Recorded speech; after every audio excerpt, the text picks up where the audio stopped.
लोगों का बहुत बहुत धन्यवाद कि जिन्होंने आज संडे के दिन भी हमारी इस प्रेस वार्ता को कवर करने के लिए कीमती टाइम निकाला है। और हमेशा आप लोग ट्रांसपोर्टर के साथ खड़े रहते हैं और हमारे इशू जो है वो सरकार तक पहुंचाते हैं।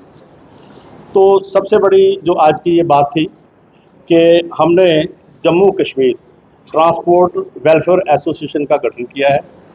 और इसमें मैं आपको एक बताना चाहता हूं कि हमारा जो संगठन बना है, इस संगठन की बागडोर जो है, क्योंकि मैं समझता हूं कि अभी तक जो ट्रांसपोर्ट की जो दुर्दशा हो चुकी है पिछले टाइम से, जब से ये सरकार आई है तब से लेकर ट्रांसपोर्ट की जो हालत है वो किसी से छुपी नहीं, वो आप लोगों से भी छुपी नहीं। 28,000 गाड़ी आज जो है वो ब्लैक लिस्ट है।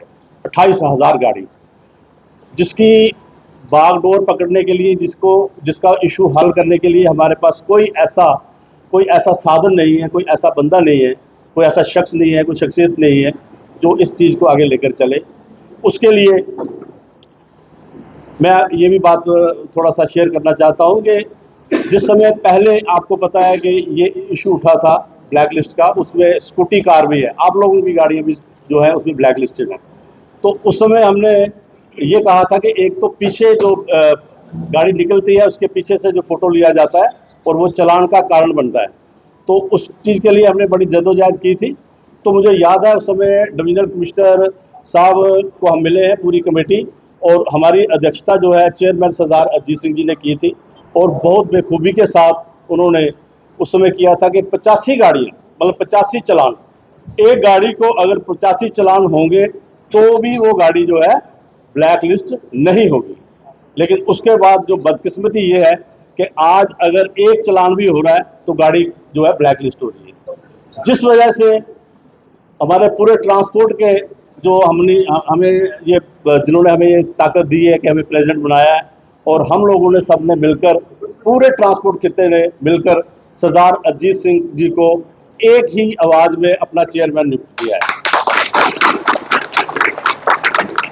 मैं इस सारे सिलसिले में सरदार महेंद्र सिंह जी, हमारे senior vice president Deepak ji, Rajendra Sharma ji, Sher Singh ji, Harjinder Singh ji, मनमीत सिंह जी, अपने हमारे राजा जी हैं, ये पंतुल वैद जी, हनीफ जी, ये सारे लोग जो है ट्रक यूनियन के, खासकर प्रेसिडेंट कठुआ से जो है उनकी पूरी एक टीम आई हुई है। तो इन लोगों ने, हमारा शम ग्रुप है, आरएस पूरा ग्रुप है, इनके प्रेसिडेंट जो है वो भी यहाँ बैठे हुए, सब लोगों ने, ऑटो यूनियन है, मेटाडोर यूनियन है, इन सब लोगों ने एक ही आवाज़ में तय किया कि हमारा चेयरमैन जो है आगे सरदार अजीत सिंह जी होंगे। और उस वजह से हम इस प्रेस कॉन्फ्रेंस से ये घोषित करना चाहते हैं कि आज के बाद हमारी बागडोर जो है हमारे इस ग्रुप की, उसकी चेयरमैन की अध्यक्षता जो है वो सरदार अजीत सिंह के पास होगी। तो जैसे मैंने इशू जो कि ट्रांसपोर्टर्स के लिए आज एक खाई की तरह बन चुका है, वो है कि गाड़ी निकलती है घर से, पीछे से फोटो उसका खींचा जाता है, उस गाड़ी का चालान होता है और वो ब्लैक लिस्ट होती है। ऐसी 28,000 गाड़ी है, और इसके बाद उनका बेस भी क्या है कि वो पीछे से फोटो खींचा जाता है। उसके बाद मैं ये कहूँगा कि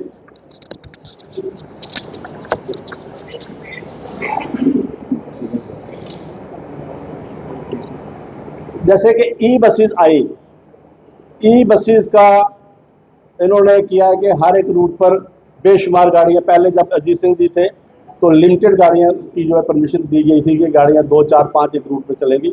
आज की तारीख में वो रूट सारे कवर कर चुकी है ई बसेस। और मेरा ये मानना है कि जब पूरा बेरोजगार तबका जो है हमारा, उन्होंने एक पढ़े लिखे हमारे पोस्ट ग्रेजुएट बच्चे जो है वो हैं हमारे, जो ट्रांसपोर्ट में आए, हमने सरकार से नौकरी नहीं मांगी, हमें सरकार से नौकरी नहीं मिली, अपनी इन्वेस्टमेंट अपने कर्जे पे बैंक से या प्राइवेट फाइनेंसर से पैसा लेकर हमने अपना रोजगार बनाया था। सरकार को चाहिए कि जो रोजगार वो दे नहीं सकते, वो रोजगार जो हम खुद जनरेट कर रहे हैं, हमारे रोजगार को छीना ना जाए। और उसमें एक बहुत बड़ी सेल जो है वो गवर्नमेंट ने लगाई है कि जो ई बसेस लगा के आज हमारा टोटली ट्रांसपोर्ट का जो है वो टोटली बेड़ा गर्क कर दिया है। और उसमें क्या है, देखिए, एक वो लेडीज जो 1.5 लाख 2 लाख रुपए सैलरी ले रही है उसको भी जो है ई बसेस में फ्री है। इसकी एक कैटेगरी बननी चाहिए थी कि बीपीएल लोग जो हैं, ओल्ड एज लोग जो हैं, मीडिया लोग जो हैं, हैंडीकैप जो लोग हैं, उनके लिए ये फैसिलिटी होनी चाहिए। अलबत्ता वो जो एक वीआईपी जिसको के 4 गाड़ियां मिली हुई है वो भी आज ई बस में बैठना चाहती है और वो बैठ के फ्री सर्विस लेना चाहती है। अगर ये सर्विस गवर्नमेंट को अगर इतना ही ये है कि लोगों को फ्री देना है तो फिर सबको होना चाहिए। उसमें जो मैंने कहा है कि बीपीएल भी होना चाहिए, उसमें हैंडीकैप भी होना चाहिए, उसमें ओल्ड एज भी होना चाहिए, उसमें मीडिया भी होना चाहिए। इस किस्म का जो है एक कैटेगरी बननी चाहिए ताकि लोगों को सबको ये फैसिलिटी मिल सके।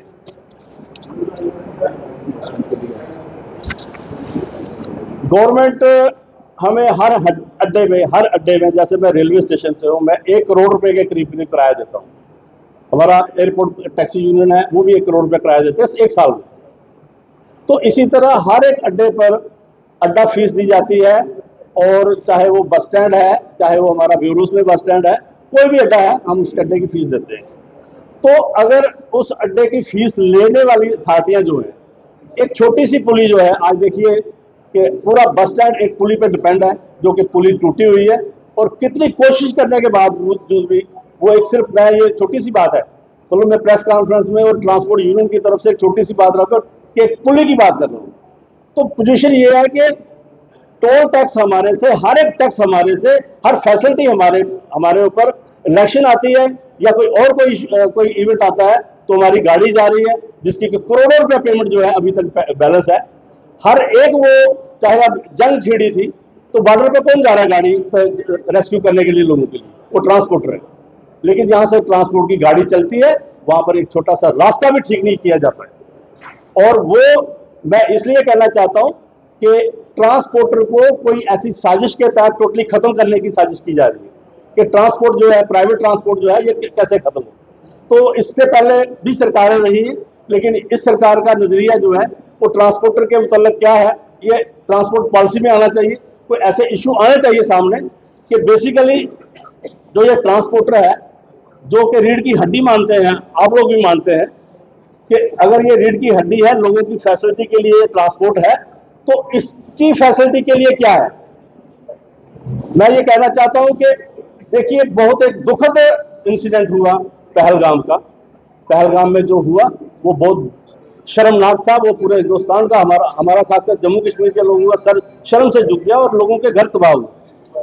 उसके बाद हिंदुस्तान ने पाकिस्तान पर अटैक किया और उसका जो है हर्जाना हम अभी तक भुगत रहे हैं कि टूरिस्ट नाम की कोई चीज जो है आज जम्मू कश्मीर में नहीं आ रही। टूरिस्ट ट्रेड पूरा, चाहे वो ट्रेडर्स है, चाहे वो शॉपकीपर है, वो बर्बाद हो गया, और ट्रांसपोर्टर तो टोटली बर्बाद हो गया।